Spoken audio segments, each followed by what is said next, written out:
शिव और माँ सती की कहानी।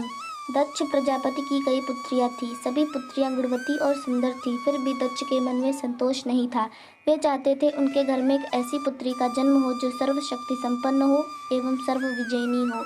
एक ऐसी ही पुत्री के लिए तप करने लगे। तप करते करते अधिक दिन बीत गए। तब माँ भगवती दुर्गा ने प्रकट होकर कहा, मैं तुम्हारे तप से प्रसन्न हूँ। बोलो वत्स, किस कारण तप कर रहे हो?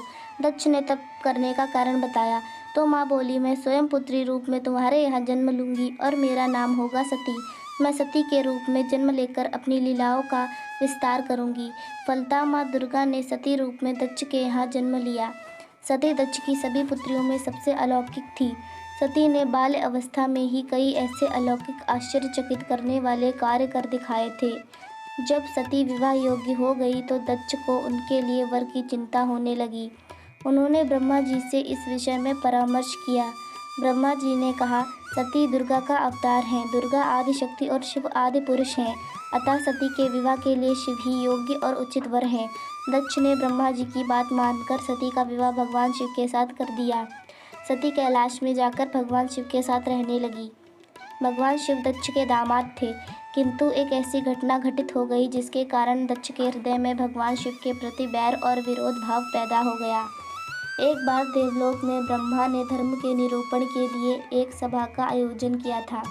सभी बड़े बड़े देवता सभा में एकत्र हो गए थे। भगवान शिव भी इस सभा में बैठे थे।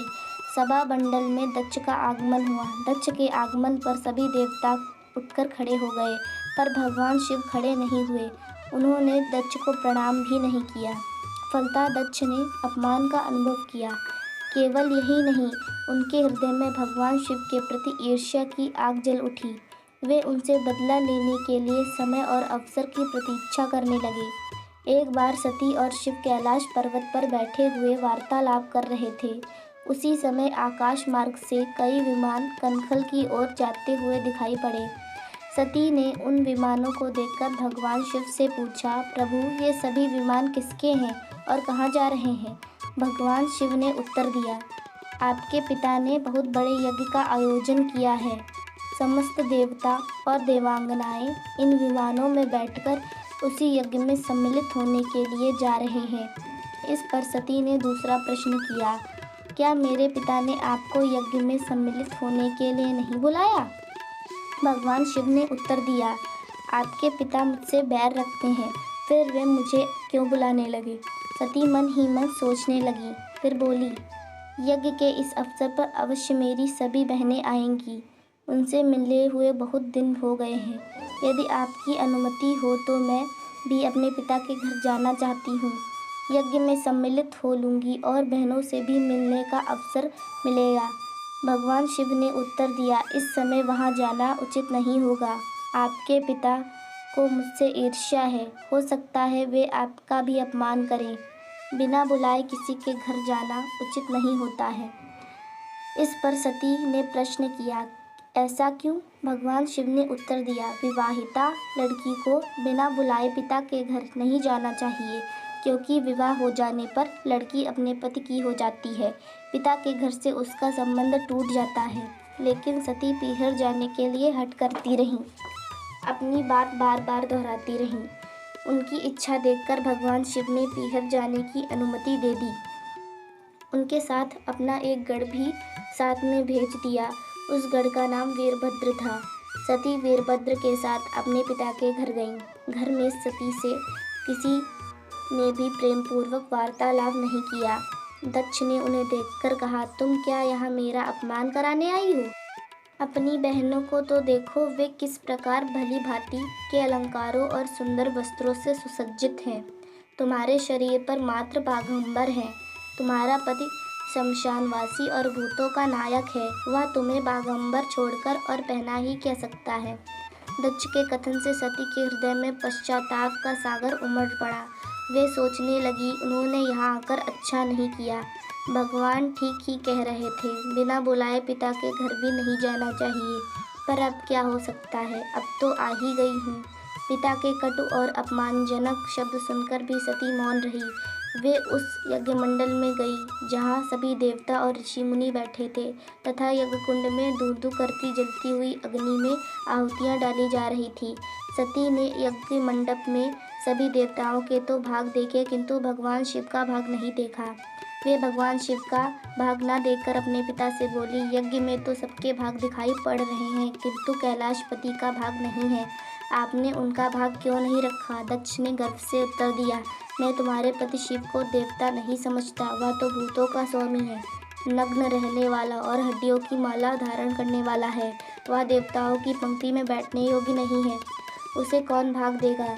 सती के नेत्र लाल हो उठे, उनकी भौहें कुटिल हो गई, उनका मुखमंडल प्रलय के सूर्य की भांति तेजोदीप्त हो उठा। उन्होंने पीड़ा से तिलमिलाते हुए कहा, ओह, मैं इन शब्दों को कैसे सुन रही हूँ, मुझे धिक्कार है। देवताओं, तुम्हें भी धिक्कार है, तुम भी उन कैलाशपति के लिए इन शब्दों को कैसे सुन रहे हो, जो मंगल के प्रतीक हैं और जो क्षण मात्र में संपूर्ण सृष्टि को नष्ट करने की शक्ति रखते हैं। वे मेरे स्वामी हैं। नारी के लिए उसका पति ही स्वर्ग होता है। जो नारी अपने पति के लिए अपमानजनक शब्दों को सुनती है, उसे नरक में जाना पड़ता है। पृथ्वी सुनो, आकाश सुनो और देवताओं तुम भी सुनो, मेरे पिता ने मेरे स्वामी का अपमान किया है। मैं अब एक क्षण भी जीवित रहना नहीं चाहती। सती अपने कथन को समाप्त करती हुई यज्ञ के कुंड में कूद पड़ी। जलती हुई आहुतियों के साथ उनका शरीर भी जलने लगा। यज्ञ मंडप में खलबली पैदा हो गई, हाहाकार मच गया। देवता उठकर खड़े हो गए। वीरभद्र क्रोध से कांप उठे। वे उछल उछलकर यज्ञ का विध्वंस करने लगे। यज्ञ मंडप में भगदड़ मच गई। देवता और ऋषि मुनि भाग खड़े हुए। वीरभद्र ने देखते ही देखते दक्ष का मस्तक काटकर फेंक दिया। यह समाचार भगवान शिव के कानों में भी पड़ा। वे प्रचंड आंधी की भांति पंखल जा पहुँचे। सती के जले हुए शरीर को देखकर भगवान शिव अपने आप को भूल गए। सती के प्रेम और उनकी भक्ति ने शिव के मन को व्याकुल कर दिया। जो सारी सृष्टि को नष्ट करने की क्षमता रखते थे, वे सती के प्रेम में खो गए, बेसुध हो गए। भगवान शिव ने उन्मत्त की भांति सती के जले हुए शरीर को कंधे पर रख लिया। वे सभी दिशाओं में भ्रमण करने लगे। शिव और सती के इस अलौकिक प्रेम को देखकर पृथ्वी रुक गई, हवा रुक गई, जल का प्रवाह ठहर गया और देवताओं की सांसें भी रुक गई। सृष्टि व्याकुल हो उठी। सृष्टि के प्राणी पुकारने लगे, रक्षा करे। भयानक संकट उपस्थित देखकर सृष्टि के पालक भगवान विष्णु आगे बढ़े। वे भगवान शिव की बेसुधी में अपने चक्र से सती के एक एक अंग को काटकर गिराने लगे। धरती पर 51 स्थानों में सती के अंग कटकर गिर गए। जब सती के सारे अंग कटकर गिर गए तो भगवान शिव पुनः अपने आप में आए। जब वे अपने आप में आए तो पुनः सृष्टि के सारे कार्य चलने लगे। धरती पर जिन 51 स्थानों में सती के अंग कटकर गिरे थे, वे ही स्थान आज शक्तिपीठ स्थान माने जाते हैं। आज भी उन स्थानों में माँ सती का पूजन होता है, उपासना होती है।